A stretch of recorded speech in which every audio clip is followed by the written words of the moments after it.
Hey everyone, welcome back to the channel. In today's video, I'm going to show you how to clear the cache in Safari on your Mac. This is super useful if Safari feels slow, websites aren't loading correctly, or you just want to free up some space and give your browser a refresh. Let's get started.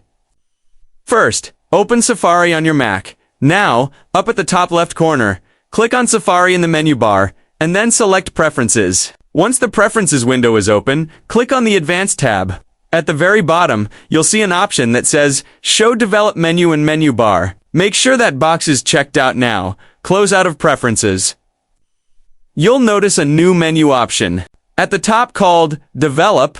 Click on it, and from the drop-down, select Empty Caches. That's it, your Safari cache is cleared.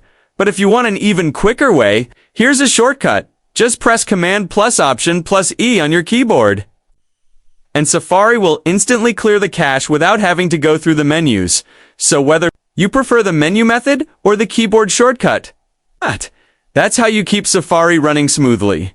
If this video helped you out, don't forget to hit the like button, subscribe for more Mac tips, and click the bell so you don't miss the next tutorial. Thanks for watching, and I'll see you in the next one.